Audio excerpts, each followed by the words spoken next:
Hello friends, तो आज मैं आपके लिए लाई हूँ जुमांजी मूवी का सेकंड पार्ट। अगर आपने पहला पार्ट अभी तक नहीं देखा है तो हमारे चैनल पर जाकर आप उसे देख सकते हैं। उम्मीद करती हूँ आपको यह पसंद आएगी। साथ ही प्लीज हमारे चैनल को सब्सक्राइब करें। तो चलिए शुरू करते हैं। पिछली मूवी के एंड में हमने देखा था कि जुमांजी गेम एक बीच पर पड़ी हुई थी। यह मूवी वहीं से शुरू होती है जहाँ एक आदमी उस गेम को उठाकर अपने बेटे एलेक्स के पास ले जाता है। एलेक्स जिसे वीडियो गेम खेलने का शौक है, उसे वो पसंद नहीं आती। रात को अचानक गेम से एक लाइट निकलती है और देखने पर पता चलता है कि वो एक वीडियो गेम में बदल गई है। वो गेम खेलता है और तभी हमें उसके कमरे से तेज रोशनी आती दिखाई देती है। यहाँ पता चलता है कि वो किसी तरह उस गेम में चला गया है। आगे के कुछ सीन्स में हम मूवी के मेन कैरेक्टर्स को देखते हैं। तो चलिए पहले इनके बारे में जानते हैं। हमारा पहला कैरेक्टर है स्पेंसर, जो देखने में थोड़ा कमजोर है लेकिन बहुत इंटेलिजेंट है। इसे एक सच्चे दोस्त की तलाश है और इस वजह से कई बच्चे उसका फायदा उठाते हैं। दूसरा कैरेक्टर है फ्रिज, जो एक एथलीट है। ये थोड़ा मतलबी है और हर वक्त स्पेंसर से अपना काम करवाता है। हमारी तीसरी कैरेक्टर है बेथनी, जो बहुत ही सुंदर लेकिन घमंडी है। और एंड में मार्था, जो बहादुर होने के साथ साथ थोड़ी बागी किस्म की है और मेलजोल कम पसंद करती है।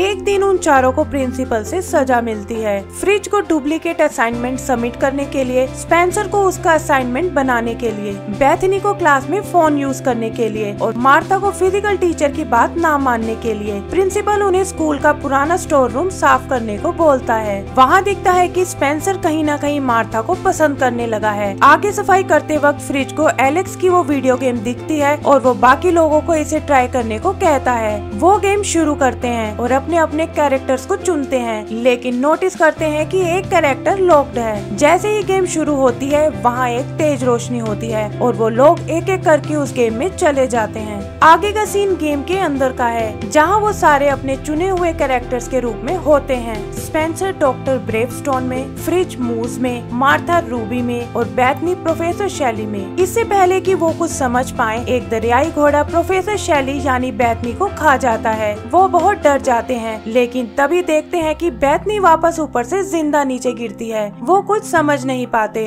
उन दरियाई घोड़ों से भागते हुए उन्हें एक आदमी मिलता है जिसका नाम नाइजिल है। ये गेम का नॉन प्लेइंग कैरेक्टर है और उन्हें गेम के बारे में बताता है। वो बताता है कि कैसे एक शैतान साइंटिस्ट वैन ने यहाँ की एक पवित्र जगुआर की मूर्ति से एक हीरा चुरा लिया था। उसकी मदद से उसने जुमांजी के सभी जानवरों को अपने वश में कर लिया और तभी से ये जंगल श्रापित है। आगे नाइजिल स्पेंसर को वो हीरा देता है और बताता है कि कैसे एक रात वो उसने वैन से चुरा लिया था। वो उन लोगों को वो हीरा वापस जगुआर की मूर्ति में लगाने को बोलता है ताकि जुमांजी से श्राप हट सके और वो वापस गेम से बाहर जा सके। आगे नाइजिल उन्हें एक अधूरा मैप देता है और उन्हें वहीं उतार कर चला जाता है। जाते वक्त वो बताता है कि पहले उन्हें एक बाजार में जाके मैप का बाकी हिस्सा ढूंढना होगा। स्पेंसर मैप देखता है जो बिल्कुल खाली है, लेकिन तभी बेथनी के देखने पर उसे मैप नजर आता है। यहाँ उन्हें पता चलता है कि उनमें सब में अलग अलग खूबियाँ हैं। जैसे स्पेंसर एक बहादुर लीडर है, फ्रिज वेपन एक्सपर्ट है, बेथनी एक साइंटिस्ट है जो मैप आदि की स्टडी करता है और मार्था एक फाइटर है। यहाँ उन्हें अपनी कुछ कमजोरियों का भी पता चलता है।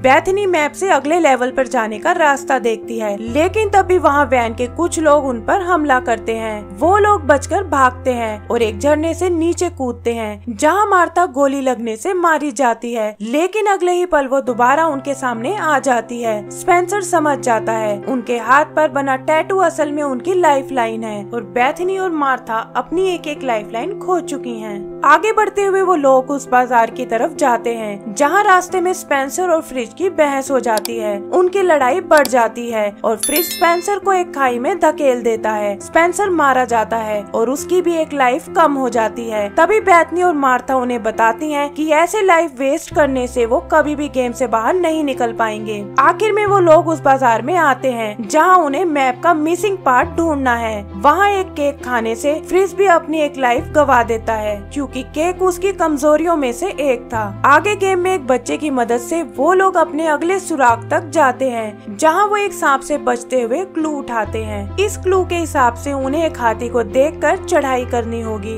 वो लोग वहां से निकल ही रहे होते हैं कि तभी वैन वहां अपने आदमियों के साथ आता है और उन पर हमला करता है। अचानक कहीं से एक आदमी आता है और उन्हें वहां से बचा लेता है। वो उन्हें एक अंडरग्राउंड रास्ते से लेकर बाहर जंगल में बनी अपनी हट में ले आता है। यहाँ पता चलता है कि ये वही लड़का एलेक्स है जो मूवी की शुरू में गेम में आया था और इसका कैरेक्टर यहाँ पायलट सी प्लेन का है। यहाँ हमें जुमांजी की पहली मूवी का रेफरेंस भी मिलता है। जैसे जंगल में एलेक्स जिस हट में रहता है वो असल में एलिन पेरिश ने बनाई थी, जो पिछली मूवी में 26 साल तक गेम में फंसा रहा था। यहाँ पता चलता है कि एलेक्स के कई बार कोशिश करने पर भी वो अगला लेवल पार नहीं कर पाया और अब उसकी सिर्फ एक ही लाइफ बची है। उसे लगता है कि वो कुछ ही महीनों से इस गेम में है, लेकिन फ्रिज उसे बताता है कि वो 20 साल से यहाँ फंसा हुआ है। आगे वो सब लोग अपने नेक्स्ट लेवल पर जाते हैं, जो कि एक ट्रांसपोर्टेशन शेड है। वो मार्था को गार्ड्स का ध्यान खींचने को कहते हैं ताकि वो छुपकर शेड में जा सके।